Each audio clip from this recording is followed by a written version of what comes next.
नमस्कार।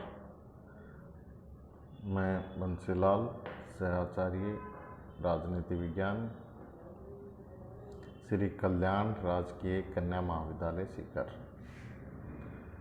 आज के इस वीडियो में जे.एस. मिल के लोकतंत्र संबंधी विचारों पर चर्चा करेंगे।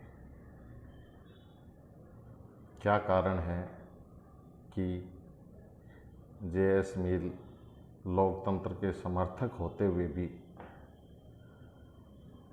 अनिच्छुक लोकतंत्रवादी कहे जाते हैं, इस पे भी चर्चा करेंगे। सबसे पहले जे.एस. मिल के समाज पर विचारों पे चर्चा करते हैं। 19वीं शताब्दी के इंग्लैंड में समाज अनेक रूढ़ियों से ग्रस्त था तथा व्यक्ति की स्वतंत्रता को नैतिकता, धर्म तथा व्यवस्था के आधार पर बार बार प्रतिबंधित किया जाता था। मिल ने इस प्रवृत्ति के विरुद्ध व्यक्ति की स्वतंत्रता का जोरदार समर्थन किया।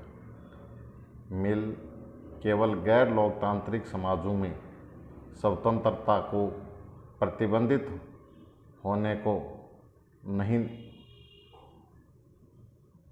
देख रहा है, बल्कि वह इस निष्कर्ष पर भी पहुंचता है कि लोकतांत्रिक समाज भी स्वतंत्रता के लिए खतरा पैदा करते हैं, जैसा कि वह अमेरिका के लोकतंत्र के उदाहरण के लिए प्रस्तुत करता है।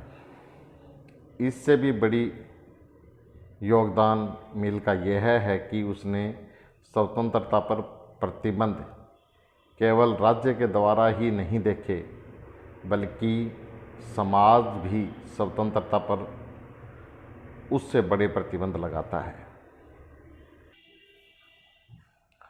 अब मिल के लोकतंत्र संबंधी विचारों पर चर्चा करते हैं।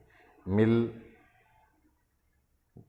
वोट देने को व्यक्ति का कर्तव्य मानता है। मिल के अनुसार वोट देना शिक्षा है। और तीसरी बात, मिल के अनुसार वोट देने से व्यक्ति के चरित्र का निर्माण होता है।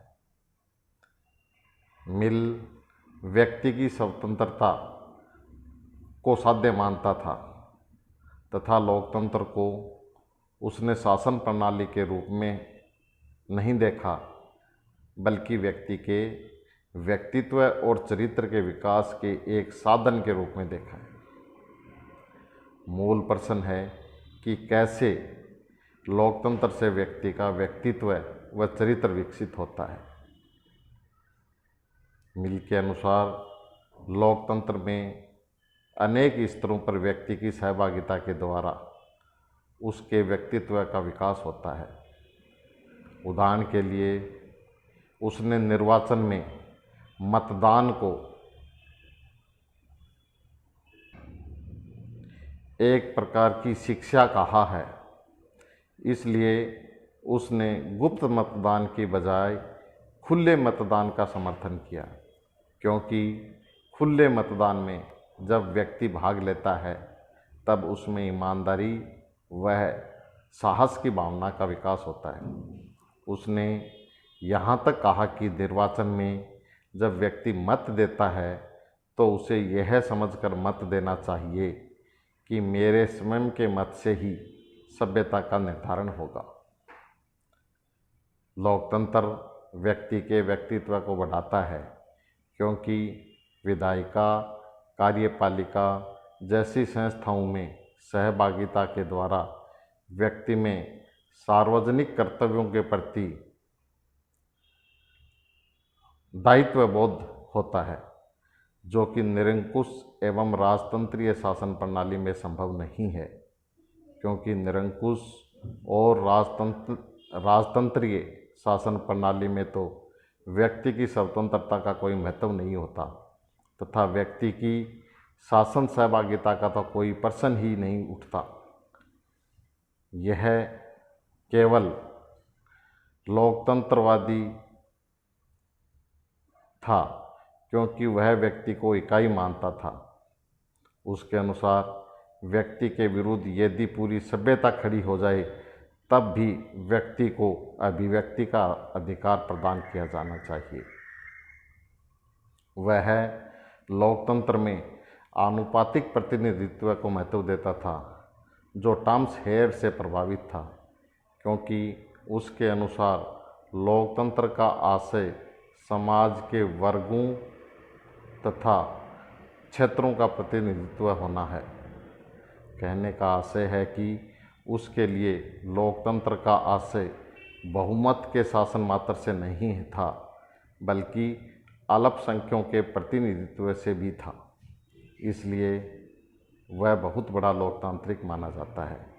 मिल लोकतंत्र का समर्थक होते हुए अनिच्छुक क्यों है?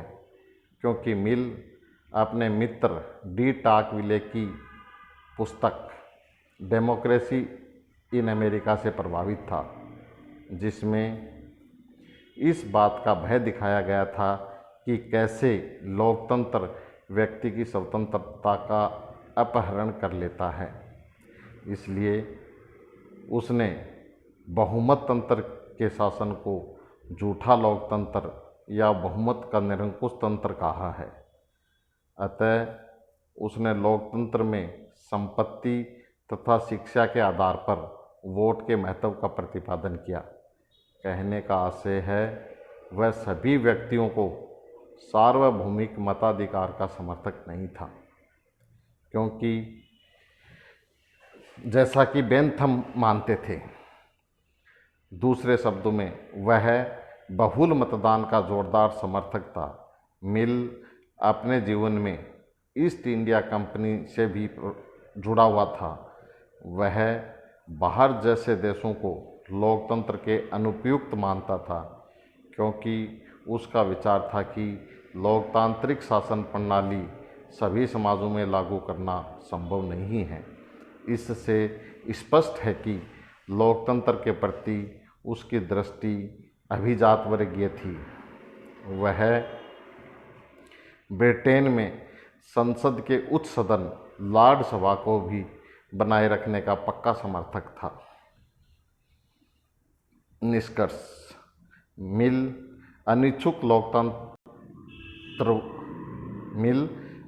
लोकतंत्रवादी होते हुए भी तत्कालीन परिस्थितियों में महान लोकतंत्रवादी था, क्योंकि उसने जिस प्रकार महिलाओं के मताधिकार का समर्थन किया, इतिहास में यह महिलाओं के मताधिकार का अपने आप में सबसे पहला और प्रभावी विचार था।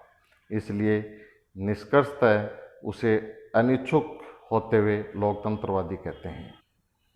महिला अधिकारों पर विचार: मिल पहला विचारक था जिसने प्रभावी रूप में महिलाओं के लिए अधिकारों की मांग की। मिल महिलाओं के लिए शिक्षा व उनके कल्याण पर भी जोर देता है। मिल सर्वप्रथम महिलाओं को मताधिकार की मांग करता है। ये 3-4 बातें महिला अधिकारों के प्रति मिल ने की है। थैंक्स। नेक्स्ट चर्चा अगले वीडियो में करेंगे।